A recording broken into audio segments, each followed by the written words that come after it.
कौन है? तो उन्होंने कहा अनुज समेत देहु रघुनाथ। काफी। आप एक काम करिए, राम और लक्ष्मण को हमें दे दीजिए। अनुज समेत देहु रघुनाथ, अनुज समेत देहु रघुनाथ, अनुज समेत देहु रघुनाथ। निश्चर बध में हो सनाथा, निश्चर बध में हो सनाथा। अनुज समेत देहु रघुनाथ, अनुज समेत देहु रघुनाथ। निश्चर बध में हो सनाथा, निश्चर बध में हो सनाथा। अनुज समेत देहु रघुनाथ, अनुज समेत अनुज समेत देहु रघुनाथा, निश्चर बध में हो सनाथा। अगर राम के सहित लखन के सहित राम को दे दोगे तो मैं सनाथ हो जाऊंगा। इसका मतलब विश्वामित्र अभी तक अनाथ थे, हा? सनाथ होना चाहते हैं। पूरी रामचरितमानस में 2 लोगों को सनाथ किया है राम जी ने, और ध्यान देना कौन कौन किस किस को सनाथ किया है। 2 लोगों ने ये बात कही है पूरी रामचरितमानस में कि हमको सनाथ कर दीजिए। कौन सा है वो दूसरा? जो कदापि वो मारी हो तो पुनि हो सनाथ। बाली ने भी कहा था कि प्रभु मुझे सनाथ कर दीजिए, और आज यहाँ विश्वामित्र जी ने कहा है अनुज समेत देहु रघुनाथा, निश्चर बध में हो सनाथा। बाली ने भी कहा था मुझे सनाथ कर दीजिए।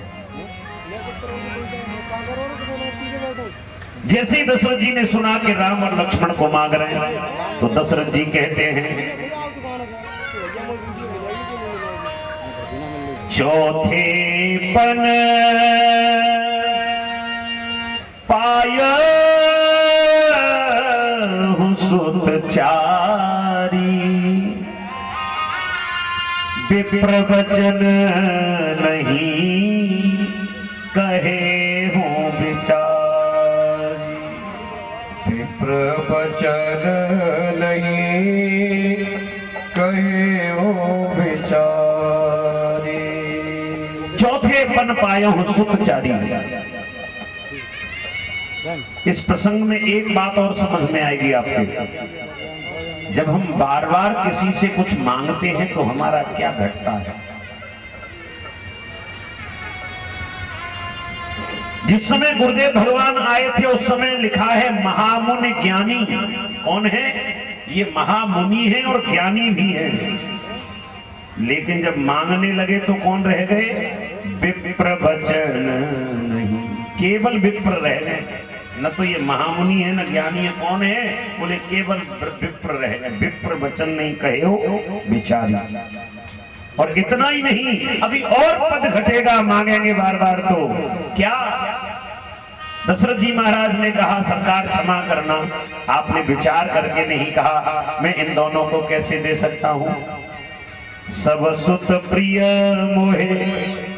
गुरुदेव कहते हैं कि याद करो राजन, इन पुत्रों की प्राप्ति के लिए यज्ञ किया गया था तब तुम्हें पुत्र मिले, और आज यज्ञ की रक्षा के लिए पुत्र नहीं दे सकते। जब बार बार मांगने लगे तो अंत में कह दिया चौथे पन पायहु सुत चारी, विप्र वचन नहीं कहे हूं विचारी। यहां विप्र हुए हैं, लेकिन जब और आगे मांगा बार बार तो क्या कहा? सब सुत प्रिय मोहे प्राण की नाई, और राम देत नहीं बने गोसाई। सब सुत मोहे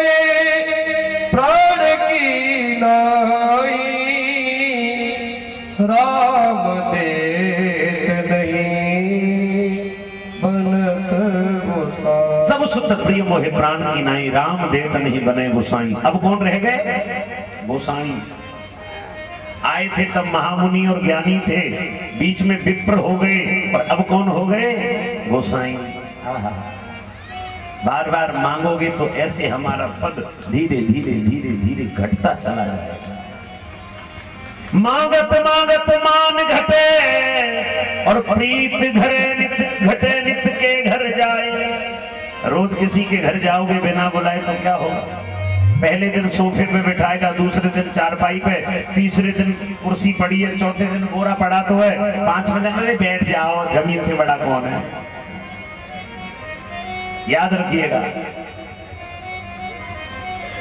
कभी मत जाइए बार बार बिना बुलाए किसी के घर। तो आज दशरथ जी महाराज ने कह दिया, राम देत नहीं बनहि गोसाई। राम को नहीं दे सकता। बोले क्यों? वैसे तो सब सुध ही मुझको अपने प्राणों से प्यारे हैं, लेकिन यह राम और लक्ष्मण बूढ़ी आंखों के तारे हैं। गुरुदेव क्षमा करना, राम और लक्ष्मण को नहीं दे सकता। गुरुदेव ने बार बार कहा, राजन याद करो उस समय को जब ये पुत्र यज्ञ से तुम्हें प्राप्त हुए थे।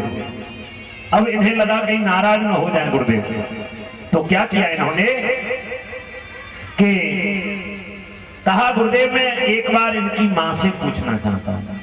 जब हमें किसी व्यक्ति को कुछ नहीं देना होता है ना, तो फिर ऐसे ही बहाने लगाते हैं, पूछना पड़ेगा घर वालों से, वो देखना पड़ेगा कहां रखा है। गुरुदेव ने कहा बिल्कुल पूछ लो जाके। और जब गए और कौशल्या माई से कहा, देवी राम और लखन को लेने गुरुदेव आए हैं। कौशल्या माई अर्ध निद्रा में थी, आधी नींद में ही कह दिया, बोले दो को नहीं चारों को मांगे तो चारों को जाने दो। क्योंकि उन्हें याद आ गया शंकर जी क्या कह करके गए थे। शंकर जी कह करके गए थे कि जिस दिन विश्वामित्र गुरुदेव आ जाएं, एक मांगे तो एक बहू तेरे घर में आएगी, दो मांग लिए दो आएगी, और चारों को लेंगे तो चार बहुएं तेरे घर में आएंगी। मैया सोच रही कब सास बनूं। बोले चारों को भेज दो। समझ गए दशरथ जी कोई तो कारण है। इन्होंने आकर के क्या कहा, गुरुदेव तुम सम पिता आन नहीं को, आज से आप ही इनके माता पिता हैं, ले जाइए।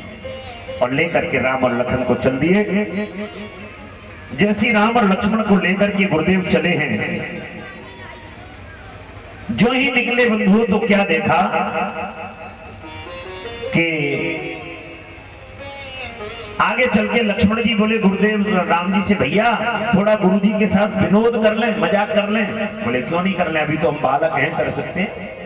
तो राम जी ने हाथ छोड़ा गुरुजी का, लखन ने भी छोड़ा।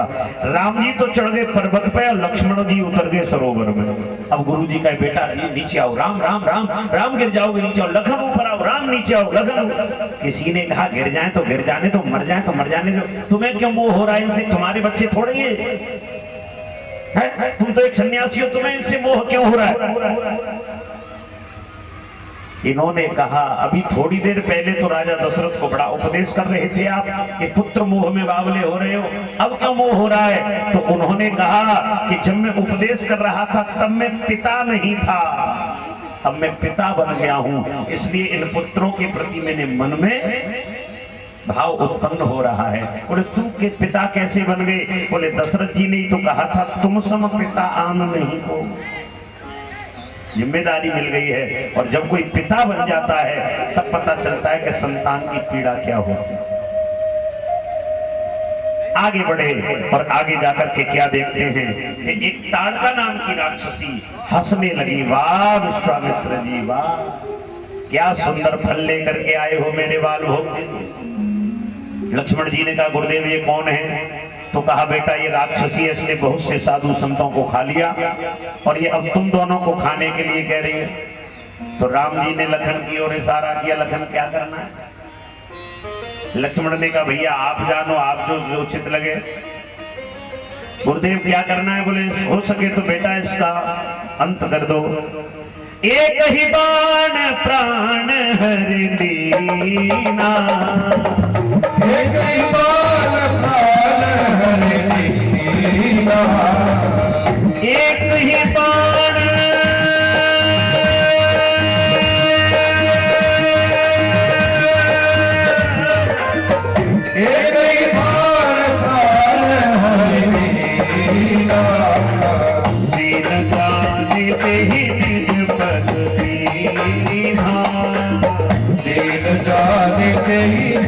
पद दीना, हे दीन जानी ते ही निज पद दीना।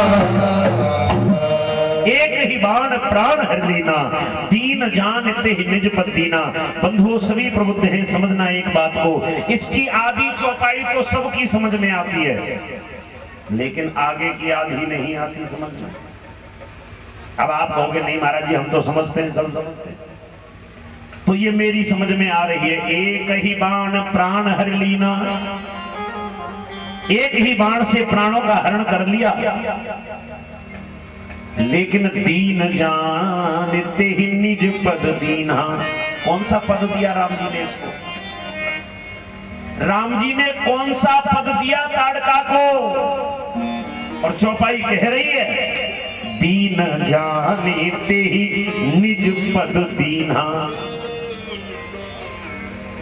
ये विचार करने वाली बात है, और इसको विचार ज्यादा करने की जरूरत नहीं है, क्योंकि इसका लेख वाल्मीकि जी महाराज ने वाल्मीकि रामायण में स्पष्ट कर दिया है।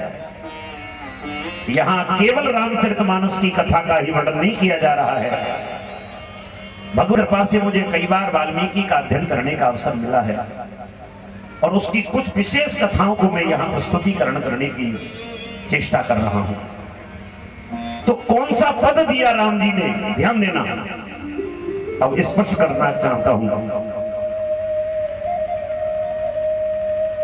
इसके लिए थोड़ा आगे जाना पड़ेगा कथा में, थोड़ी देर के लिए।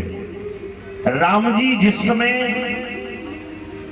वनवास में चले गए और भरत भैया जब उनको मनाने के लिए गए, अभी थोड़ी देर के लिए जा रहा हूं उस प्रसंग में, ये मत सोचना कि इतनी लंबी छलांग लगा दी थी,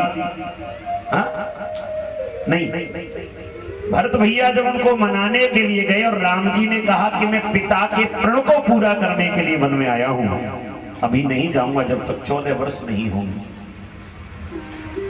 तो भरत भैया को उन्होंने कुछ भेंट किया था कि ये ले जाओ। क्या दिया था? खड़ा हूं चरण पादुका। और भरत भैया ने वो चरण पादुका कहां ला करके रखे थे? राज सिंहासन पर। तो दीन जानते ही निज पद दीना, वो चरण पादुका इसी ताड़का की हड्डियों के बने हुए थे, वो चरण पादुका। अब आप कहोगे कि महाराज जी हमारी समझ में नहीं आया, और बारीकी से समझाओ। तो अभी और बारीकी से समझ लीजिए क्यों बनवाए वो चरण पादुका हड्डियों से। अब ये भी समझ लीजिए, सुनिए ध्यान से, बार बार नहीं मिलती ये कथा। एक बार महाराज रघु, अब और पीछे जाइए कथा में, एक बार महाराज रघु जंगल के मार्ग से निकल के जा रहे थे, तो महाराज रघु को 1000 यक्षों ने जंगल में घेर लिया मारने के लिए। वहीं से निकल के जा रही थी ताड़का राक्षसी। तो ताड़का राक्षसी ने देखा कि इतने प्रतापी राजा को ये 1000 यक्ष घेर के खड़े हैं। ताड़का ने कहा वैसे तो महाराज रघु इतने प्रभावी हैं, इतने प्रतापशाली हैं, प्रभावशाली हैं कि अकेले ही इनको मार के भगा देंगे, लेकिन मैं भी अगर इनके साथ में खड़ी हो जाऊं इनके पक्ष में, तो मुझे कुछ सहानुभूति मिल जाएगी। मिल जाती है कि नहीं? जैसे कोई पूर्ण बहुमत में सरकार आ जाए, तो जिनके 1-2 विधायक या सांसद होते हैं, जो भी जिस चुनाव होता है, वो कहते हैं हम तो तुम्हारे समर्थन में। उन्हें मालूम है कि इनके समर्थन में आ जाओगे तो बचे रहोगे। चाकी के बीच में वो क्या होता है, एक लोहे का बीच में धुरा जो होता है छोटा सा, नाम तो मुझे नहीं ज्ञात हो रहा उसका, उसके बीच में जो गेहूं रहता है वो बचा रहता है, और इधर उधर रहता है वो पिस जाता है। तो यही भाव ताड़का के मन में आया, बोले मार तो ये अकेले ही देंगे सबको, लेकिन अगर मैं इनके साथ खड़ी हो जाऊं तो मुझे भी कुछ न कुछ सहानुभूति मिलेगी। ताड़का कूद करके और महाराज रघु के पास आकर खड़ी हो, और ताड़का ने और महाराज रघु ने मिल करके एक एक यक्ष को मार के भगा दिया। जब मार के भगाया तो महाराज रघु ने कहा बेटी आज तुमने हमारा सहयोग किया है। उसने कहा नहीं महाराज मैं आपका क्या सहयोग करूंगी, मैं एक जंगल की राक्षसी। बोले नहीं बेटा, सहारा तो तिनके का भी बहुत होता है, तुमने सहारा दिया है, परम रूही वरदान मांगो। आज ये राजा तुम्हें कुछ देना चाहता है। इन्होंने कहा क्षमा करना महाराज, मैं क्या मांगूंगी और मुझे चाहिए भी क्या? जीव जंतुओं को मार मार के खाती हूँ, यही मेरा भोजन है, कपड़े पहनने के लिए मुझे जरूरत नहीं है, जंगल में रहने वाली, मुझे क्या चाहिए? आप जाइए। बोले नहीं, कुछ मांग लीजिए। तो इसने कहा कि जो मांगूंगी वो दे दोगे? कैसी बात करती? रघुकुल रीति सदा चले आई, रघुकुल रीति सदा चले आई, प्राण जाए पर वचन न जाए, प्राण जाए पर वचन न जाए, जो वचन दे करके जाऊंगा उसको निभाऊंगा मैं। तो इन्होंने कहा महाराज क्या मैं ये मांगू कि मुझे अयोध्या के सिंहासन पर बैठने की अनुमति मिल जाए, तो क्या दे सकते हो? बोले तथास्तु, तुरंत कह दिया। लेकिन न तो ताड़का ने कहा कि कब बैठाओगे और न महाराज रघु ने पूछना कि कब बैठना है, वरदान देकर चले गए। आज राम जी ने जब इसमें बाण मारा और जब ये बाण मारते ही पृथ्वी पर गिर पड़ी, तो राम तो अंतर्यामी है। राम जी ने कहा हे भगवान, ये मैंने क्या कर दिया? हमारे पूर्वज तो इसको आश्वासन दे करके गए थे कि तुझे सिंहासन पर बिठाएंगे, हमने तो बहुत बड़ा अपराध कर दिया, हमने बहुत बड़ा अपराध कर दिया। बहुत से लोग तो होते हैं कि जो हमारे बुजुर्ग कहकर चले गए, अगर वो नहीं कर पाए तो उनके बच्चे कहते हैं कि हम अपने पिता के प्रण को पूरा करेंगे। बहुत से लोग मिलते हैं, महाराज हमारे पिताजी ने एक बार भागवत बोली थी, वो कर नहीं पाए, अब हम कराएंगे। अच्छी बात है। हमारे दादाजी, अभी एक जगह हम गए तो वो कह रहे थे कि महाराज जी आज से 27 वर्ष पहले हमारे दादाजी ने कही थी कि एक भागवत करानी है। दादाजी चले गए, पिताजी चले गए और हम भी अब जाने वाले हैं लगभग, महाराज कथा हो जाए तो ठीक है। तो वो संतान बड़ी ही धार्मिक मानी जाती है जो अपने पूर्वजों के प्रण को पूरा कर दे। तो राम जी ने कहा, ताड़का जब पृथ्वी पर गिरी तो हाथ जोड़ के कहा, मैं तुम्हें जीते जी तो सिंहासन पर नहीं बिठा सका, लेकिन चिंता मत करो, मरने के बाद जरूर स्थापित कर दूंगा। आपने देखा होगा कि जब कोई व्यक्ति हमारे यहाँ मर जाए और हम उसको हरिद्वार नहीं ले जा पाते, है ना, उसकी पार्थिव शरीर को हरिद्वार नहीं ले जा पाते, तो यहीं कहीं खेत के कोने में संस्कार कर देते हैं और उसकी अस्थियों को लेकर के फिर कहाँ जाते हैं? हरिद्वार। तो राम जी ने कहा मैं तुम्हारे शरीर को तो नहीं रख सका, लेकिन तुम्हारी अस्थियों को जरूर स्थापित कर दूंगा। तो उन हड्डियों के वो चरण पादुका बने थे, इसलिए मानस में लिखा है, दीन जानते ही निज पद दीना। मूल कारण यह है, रामचरितमानस में तो निचोड़ लिखा हुआ है। अगर एक एक शब्द को स्पष्ट करके लिखते ना बाबा, तो रामचरितमानस इतनी बड़ी हो जाती। कौन पढ़ता भैया, कौन पढ़ता? आज किसी से ये कह दो ना कि भैया थोड़ा हनुमान चालीसा का पाठ कर लिया करो, और महाराज 2 मिनट बिगड़ जाएंगे। ओ भैया बिगड़ नहीं जाएंगी, तेरी 2 मिनट बन जाएंगी, तेरा जीवन बन जाएगा अगर हनुमान चालीसा का पाठ शुरू कर दिया तो। ध्यान रखना, अगर हम कोई ग्रंथ नहीं पढ़ सकते हैं तो हमें हनुमान चालीसा तो जरूर पढ़नी चाहिए रोज। क्यों? जो ये पढ़े हनुमान चालीसा और होए सिद्ध साखी गौरी सा। यद्यपि आगे सुंदरकांड आएगा तब एक एक पृथक पृथक चर्चा करेंगे कि कैसे कैसे हनुमान जी महाराज ने क्या क्या किया है। हनुमान जी जैसा तो भक्त ही नहीं है कोई।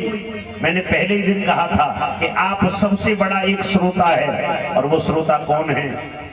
प्रभु चरित सुने वे को रसिया, प्रभु चरित सुने वे को रसिया, रसिया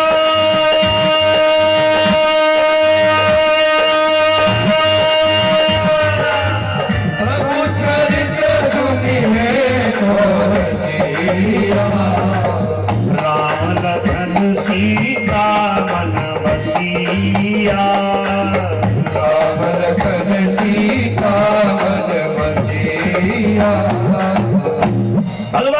कथा का सबसे बड़ा रसिक अगर कोई है तो हनुमान जी महाराज। एक बार माता जानकी से हनुमान राम जी ने कहा, एक बार ऐसा हुआ कि साकेत धाम में बैठे राम जी, तो राम जी क्या करते कि हनुमान जी बैठे सामने, तो हनुमान जी को बड़ी गहरी नजर से देखते ऐसे करते, और जब हनुमान जी ऐसे नजर उठाते राम जी की ओर तो राम जी अपनी नजर नीचे कर लेते।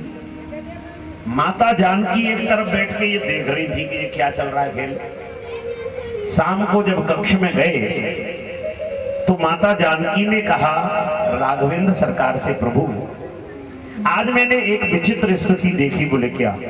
बोले आप बार बार हनुमान जी की ओर गहरी नजर से देख रहे थे। बोले हाँ हाँ देख रहे थे, लेकिन जब हनुमान जी आपकी ओर देखते थे तो आप नजर क्यों झुका लेते थे? तो देखिए राम जी ने कितनी सुंदर बात कही। राम जी ने कहा जानकी, किस कर्जदार की हिम्मत है कि वो अपने धनी से आंख मिला सके? किस कर्जदार की हिम्मत है कि वो अपने साहूकार से आंख मिला सके? हमारे पास किसी का कर्जा होता है ना तो दाएं बाएं निकल जाते हम लोग, आंख नहीं मिलाते, तो दे गए। तो जानकी जी बोली क्या कहा?